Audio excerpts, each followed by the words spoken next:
Jésus, nous venons, grâce et gloire, pour le maître de toutes choses. Voici encore ce matin. Fais-nous vivre ta grâce. Le nom puissant de Jésus. Nous te prions, Père. Nous te prions, Prince de paix. Nous te prions. Dis-le encore au Seigneur ce matin. Parle-moi. Que tu sois monté parmi ceux qui sont inscrits par le Seigneur. Bien-aimé, j'aimerais que l'Éternel Dieu nous parle ce matin au travers de nous. Lorsque Dieu parle, le soulagement est là. Lorsque Dieu nous parle, la vie est là. Lorsque Dieu parle, nous sommes réconfortés. Même le problème qui peut nous mettre à genoux, perdre leur force. Et nous sommes debout par la puissance de sa grâce. Dis au Seigneur, parle-moi. Parle-moi ce matin. Je sais que jamais on n'a parlé comme toi. Et quand tu parles, choses arrivent à l'existence. Béni sois-tu. Béni sois-tu. Seigneur, béni sois-tu.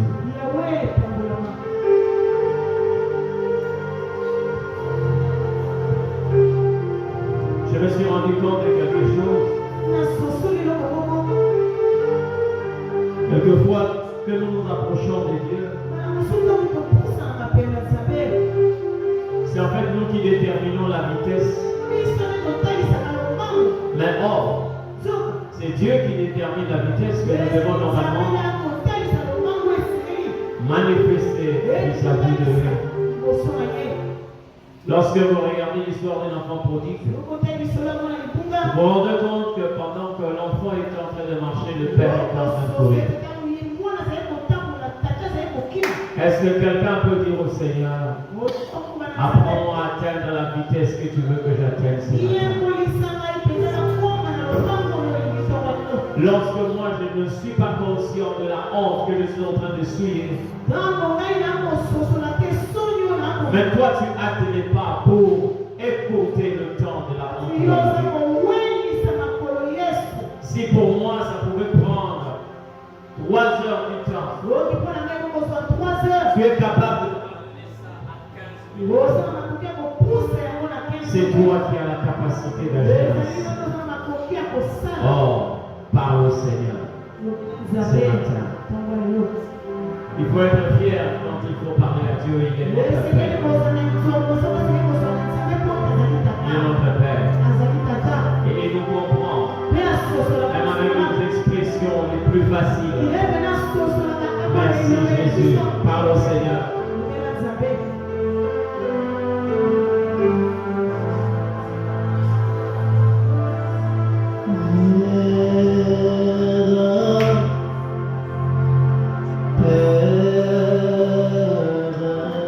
Il est notre Père.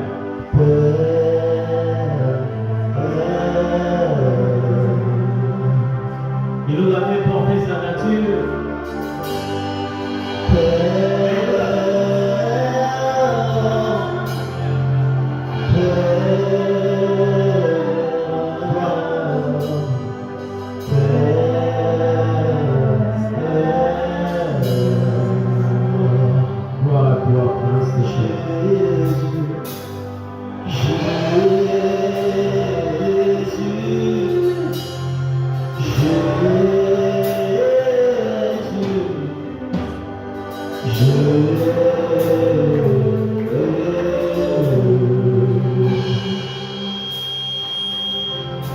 t'espérons. Nous te bénissons.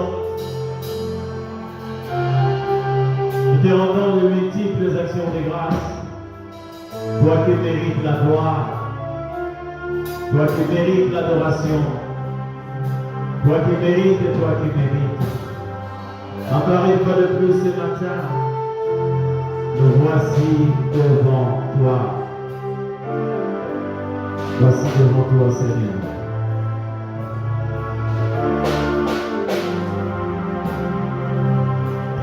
Merci, cher Saint-Esprit. Merci, Esprit de Dieu. Esprit de force. Nous venons de célébrer ce matin par nos acclamations sur notre roi. Merci, Jésus. Seigneur, nous avons demandé d'acclamer Dieu. Acclame le roi puissant. Qu'il soit béni ce matin, précieux Sauveur. Alléluia. Dieu te bénisse. Je t'apporte une bonne nouvelle ce matin pour te dire que sois heureux. Sois heureux. Bien-aimé, la raison de ta joie, c'est tout simplement parce que l'Éternel est ton bouclier. Les hommes peuvent être contre toi, mais quand l'Éternel est pour toi, rien de grave et de mal ne peut nous arriver. Amen. Nous sommes en train de parler sur un thème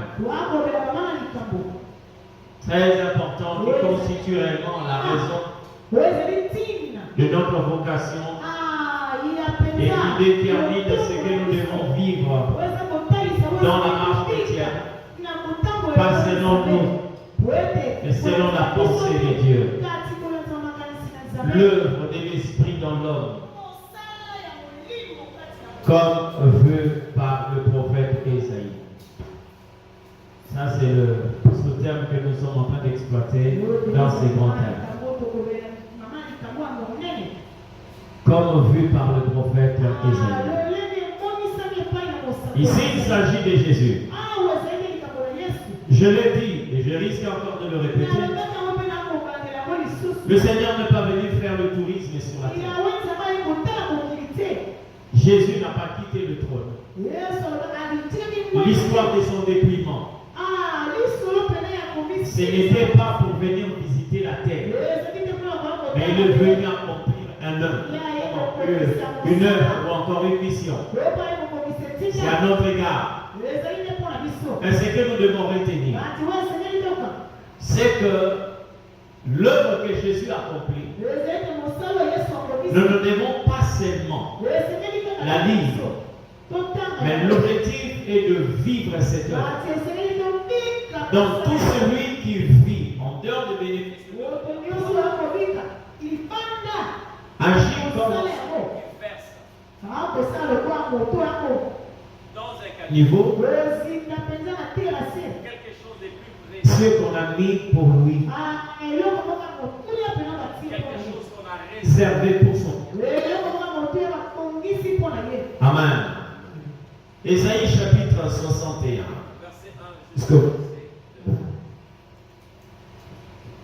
Ésaïe 61, verset 1 jusqu'au verset 2. Nous avons déjà exploité le verset 1 et par la grâce de Dieu, nous atteindrons le verset 2. Ésaïe chapitre 61, le verset 1 à 2, nous lisons la parole du Seigneur. L'Esprit du Seigneur, l'Éternel, est sur moi, car l'Éternel m'a oint pour porter des bonnes nouvelles aux malheureux. Il m'a envoyé pour guérir ceux qui ont le cœur brisé, pour proclamer aux captifs la liberté et aux prisonniers la délivrance, pour publier une année de grâce de l'Éternel. Dis après moi, une année de grâce. Une année de grâce. Et un jour de vengeance de notre Dieu, pour consoler tous les affligés. Quelqu'un dit Amen. Amen. Que l'Éternel Dieu nous bénisse. Bien aimé, ici,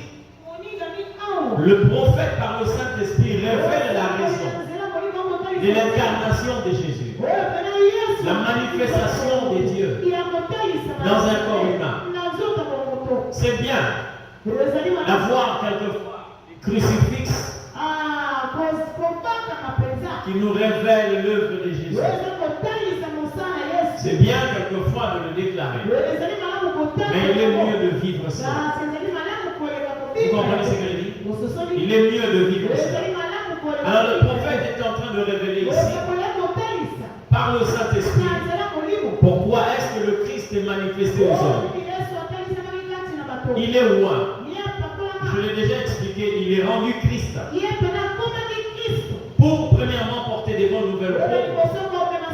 Nous avons dit, pour guérir les malades, libérer les captifs. Mais aujourd'hui nous parlerons du verset 2. Il commence en disant, dans sa raison de Christ, il est venu pour proclamer. Notre version parle annoncer. Notre encore publier. Ça veut dire qu'il y a là le verbe qui est déclaré. Il y a une voix qui se fait entendre, qui le publie, qui l'annonce, qui le proclame. L'objectif, c'est d'atteindre ceux qui doivent normalement écouter. Mais faites attention, parce que quand un homme parle, il peut même prononcer les paroles de Dieu. Mais un homme ne parle jamais comme Dieu. D'accord? Un homme ne parle jamais comme Dieu. Parce qu'il y a des militaires qui ont été envoyés pour arrêter Jésus. Eux aussi ils ont confirmé que jamais homme n'a parlé comme Dieu. Mais pourtant là, Jésus était dans un corps humain. Quand ils l'ont écouté parler, ils sont allés dire à ceux qui nous avaient envoyés, jamais homme n'a parlé comme lui.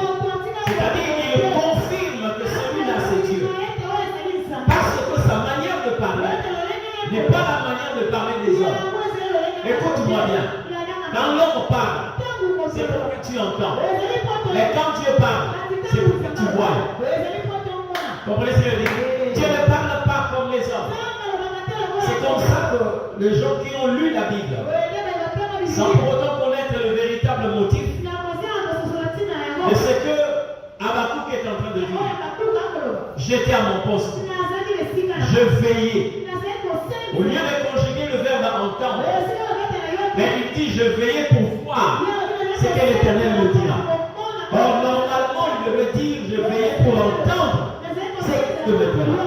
Alors là il était connu dans une profondeur de la manière dont Dieu opère, et il a compris que Dieu pour être entendu, et il parle pour être vu. C'est comme ça que la Bible dit, c'est lui qui dit un mot et la chose se manifeste.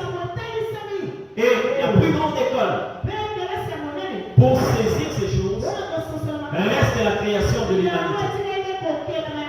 La lumière que vous voyez là n'a pas été créée comme les physiciens ou les scientifiques qui ont créé l'électricité. Non. La chaise que vous voyez là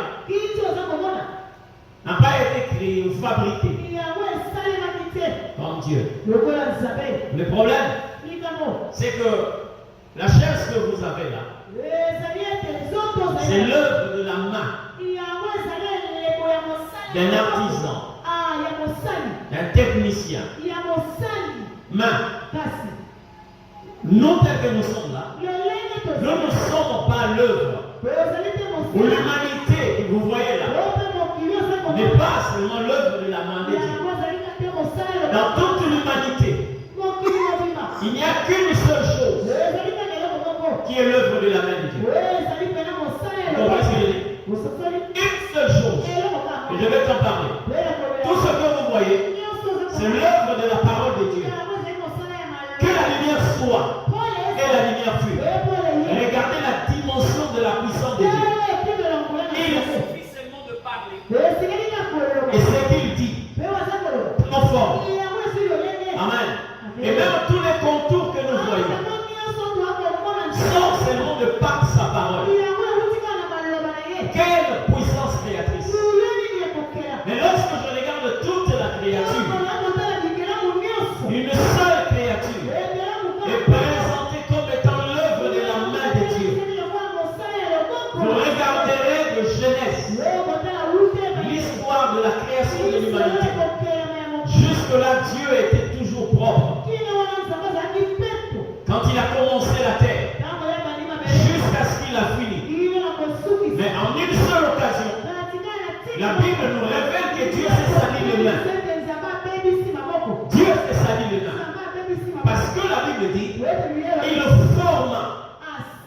l'homme de la poussière de la terre. Même lorsque la Bible parle de la poussière, en réalité, on n'a pas ajouté un autre élément.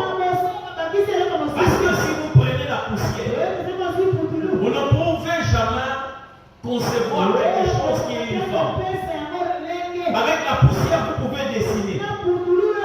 Mais lorsque on dit créer, former, il a fallu la poussière et l'eau. Que Mélanger la poussière. vous savez ce que nous appelons la boue. Et toute boue est vue comme une saleté. C'est pas ça. C'est comme ça que vous allez voir. Même quand Jésus est venu, il a révélé aux hommes la technique qu'il avait appliquée au commencement pour créer l'homme. Il a vu un homme qui était aveugle de naissance. La Bible ne dit pas qu'il ne voyait pas. Non. Mais la Bible déclare qu'il n'avait pas Dieu. Vous comprenez ce que je dis? C'est comme ça que vous allez voir sa guérison. Le miracle que Jésus a opéré sur cet homme est tout à fait différent de Bartimée. Bartimée, le Seigneur lui dit, que veux-tu que je fasse? Et je fasse. Il dit, je vais recouvrir la vie. Il dit quoi? Recouvrir la vie. Ça veut dire que Bartimée, à un certain moment, voyait. Et la cécité est tombée sur lui. Il est devenu aveugle. Jésus lui dit, qui t'est soifé selon ta foi. Jésus est sauvé et il vit. Mais quand Jésus rencontra l'aveugle né, la Bible dit, il a craché sur terre. Il a mélangé avec la poussière de la terre. Pourquoi Jésus a craché? C'est tout simplement parce que là où il était, il n'y avait pas d'eau. Et il savait que lui-même avait de l'eau. Il a craché sur terre et il a mélangé cette poussière. Il a appliqué sur les yeux de cet homme. Ce n'était pas pour lui ouvrir les yeux, mais c'était pour lui créer des yeux. Et c'est comme ça que vous verrez le miracle de cet aveugle-là. Et tout à fait compliqué. Pendant que Jésus lui applique la boue, il dit à l'aveugle, va te laver à la piscine de Siloé. Mais dites-moi un peu. Il a allé se laver pourquoi? Pourquoi? Tout simplement parce que après que le Seigneur Dieu ait déjà créé les yeux étaient là. Mais la matière pouvait déborder. Là, ça restait maintenant la boue ordinaire. Et le Seigneur lui a dit, il n'a pas dit aux gens, amenez-le à la piscine. Mais il a dit à cet homme-là, va te laver. Ça veut dire, il le voyait déjà là. Maintenant, il est parti pour se laver dans la piscine de Siloé. Vous comprenez ce que je dis? Quand Dieu parle, c'est pour crier. Dieu ne parle pas pour être entendu. C'est pour crier. C'est comme ça que quand la Bible dit, publier une année de grâce. Cette année-là, nous n'allons pas seulement l'entendre, mais nous allons la vivre. Il faut vivre cette année de grâce. Et Jésus a quitté le ciel pour la terre. C'est pour annoncer, premièrement, une année de grâce. Il a précisé l'année de grâce du Seigneur. Je vais aller avec toi pas à pas. Vous allez vous rendre compte à chaque instant qu'il y a quelqu'un qui accède à la magistrature suprême. Quand il accède à la présidence, il y a ce que nous appelons la grâce présidentielle. D'accord? Il y a ceux qui sont dans des geôles seront libérés. Les gens qui sont dans les prisons, qui quelquefois par cette grâce présidentielle, ils peuvent bénéficier d'une liberté. Ça, c'est ce qu'on appelle la grâce présidentielle. Mais ici, la Bible nous parle de la grâce de l'Éternel. C'est pourquoi j'attire aux gens, lorsque vous parlez de la grâce, faites attention. La grâce porte les empreintes de Dieu. Ça veut dire même lorsque vous ne voulez pas parler de Dieu, la grâce qui se manifeste vous révèle Dieu. Et les gens comprennent que ça, il n'y a que Dieu qui peut faire ça. Comment? Regardez dans la Bible, dans la cité de David, il y avait une loi qui disait ceci. Aucun aveugle, aucun exproprié, aucun infirme ne peut entrer dans la cité de David. C'était une loi. On parle de la cité de David. Et c'est comme si on disait ici à Kinshasa, il ne va pas y avoir les aveugles, ni les infirmes. Vous comprenez? C'est une loi. Mais il y a quelqu'un qui était frappé par cette loi. C'était un descendant de Saül, le fils de Jonathan, qui s'appelait Mephibosheth. D'accord? Pendant qu'on était en train de le faire fuir, on l'a fait tomber. Et il avait un choc au niveau de ses jambes. Cet enfant-là est devenu infirme. Mais écoutez, lorsque David pose la question, est-ce qu'il reste encore un homme de la maison de Saül? Parce que David s'est rendu compte qu'il avait traité une alliance avec Jonathan. Les gens viennent de dire à David, il reste un fils de Jonathan. Je vais te parler sur la grâce pour que tu ne puisses pas vanter une grâce qui n'est pas celle du Seigneur. Vous savez, les langages que nous avons souvent ici démontrent que beaucoup de personnes n'ont pas la véritable connaissance. Quelqu'un qui est quelquefois dans un arrêt de bus et qui attend le bus, s'attarde. Alors vous allez voir un taxi surgir comme ça, de devant lui malgré le nombre de personnes qui sont dans l'arrêt. Et la personne prend place à bord. Et quand il entre, il est capable de vous dire, vraiment ça c'est la grâce. Je suis fatigué. Pendant que nous étions en train de nous poser la question, mais quand est-ce que nous allons quitter ici? J'ai vu seulement une voiture venir s'arrêter devant moi. Et le chauffeur a prononcé la destination. Je me suis jeté à l'intérieur. En tout cas, ça c'est vraiment la grâce. Frère, mais si tu appelles la grâce de Dieu, le fait d'être à bord d'un véhicule, maintenant celui qui a acheté le véhicule, là va parler de quoi? Celui qui a acheté le véhicule va parler de quoi? Il y a des choses que vous pouvez appeler la chance, pas la grâce. Parce que la grâce c'est autre chose. La grâce c'est même une personne. La manifestation de la grâce c'est la personne de Jésus. Donc nous devons faire très attention avec notre manière d'utiliser l'expression grâce. Amen. Les gens sont allés même plus loin. Jusqu'à qualifier la grâce. Quelquefois un accident de parcours. Bien aimé. Vous savez quand la grâce est manifestée, même quand vous ne voulez pas parler, c'est cette grâce-là qui annonce aux gens que ça c'est qui est capable de faire ça. Les gens sont venus vers David. D'abord on lui a dit ceci. Deux choses qui pouvaient faire de sorte que David abandonne son projet. On lui dit ceci. Nous connaissons un fils de Jonathan. Il vit à Lo-Débar. Lo-Débar, bien aimé, c'était un recoin très éloigné de la cité de David. Parce que l'objectif était d'éloigner les descendants du roi Saül de la royauté de David. On est allé l'installer à Lo-Débar. Premièrement, il vit à Lo-Débar.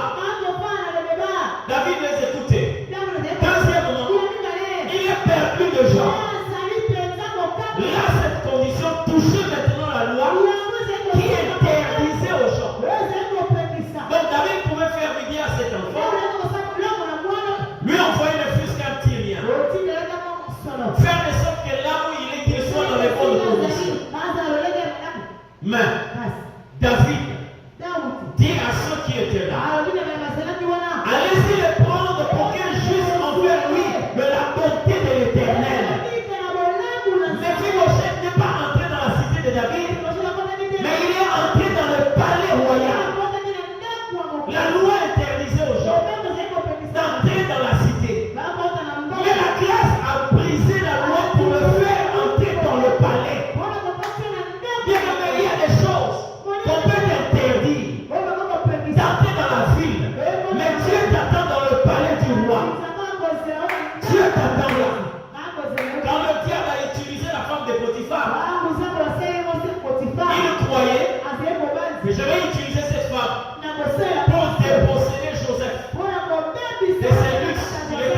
Oui, Dieu a permis qu'il quitte la maison de Potiphar, mais c'est pour rentrer dans la cour royale.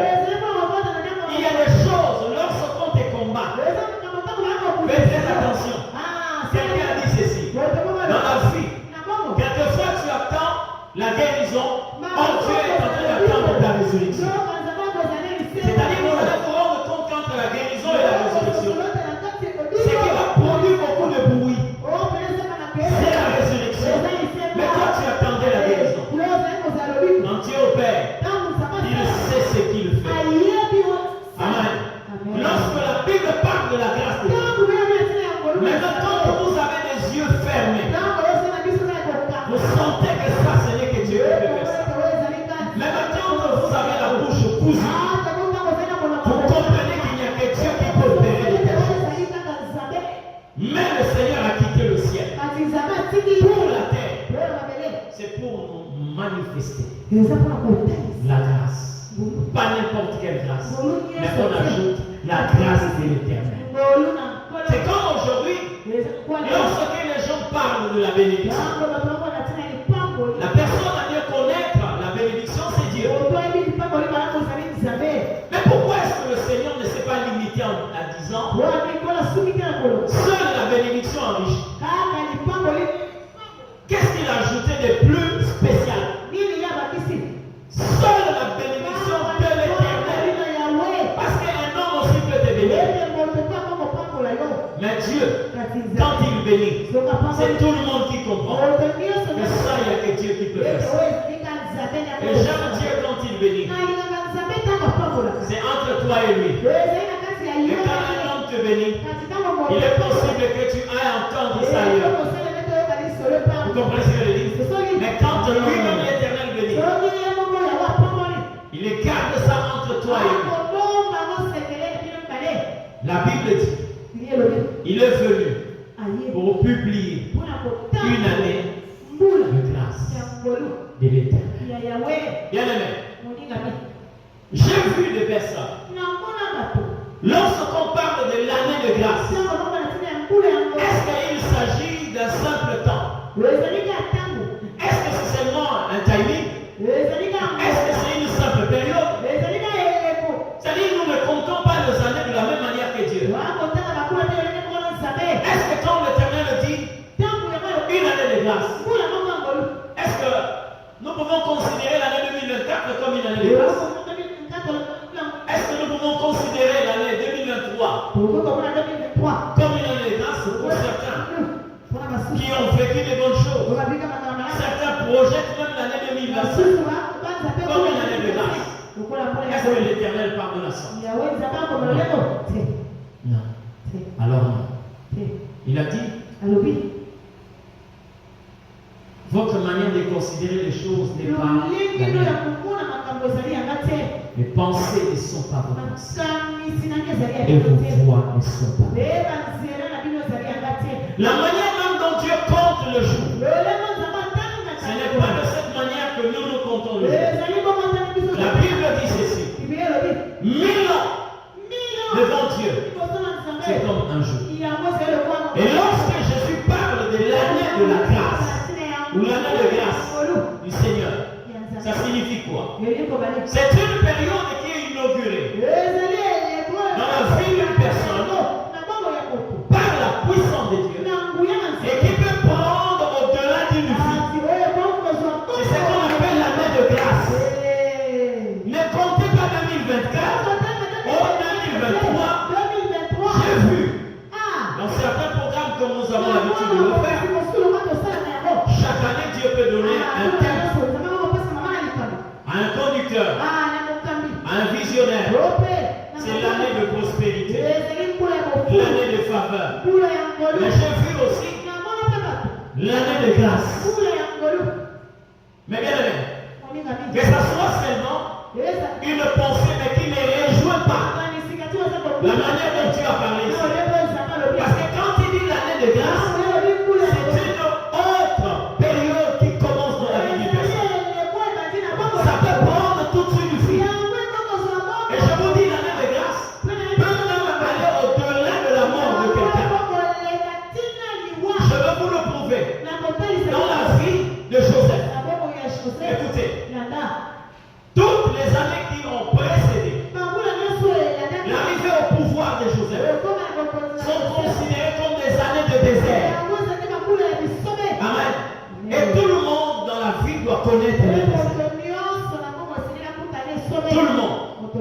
doit connaître le désert. Maintenant, lorsque le désert prend fin, lorsque vous êtes avec Dieu, c'est l'année des grâces qui commence. Donc, première pensée sur l'année des grâces, c'est une période qui vient inaugurer le œuvre de Dieu dans la vie de personne. Ça ne prend pas 12 mois. Ça ne prend pas combien de semaines. Non, non. Ça prend toute une vie. Comment on le comprend? L'année de grâce par rapport au timing. Je reviendrai sur Joseph. De l'année de grâce. Mais deux textes de la Bible nous révèlent sur la véracité de l'année de grâce. Premièrement, David est en train d'annoncer une année de grâce dans sa vie. Qui commence au moment où il expérimente la main de Dieu jusqu'à la fin de sa vie, voire même au-delà. Il dit quoi?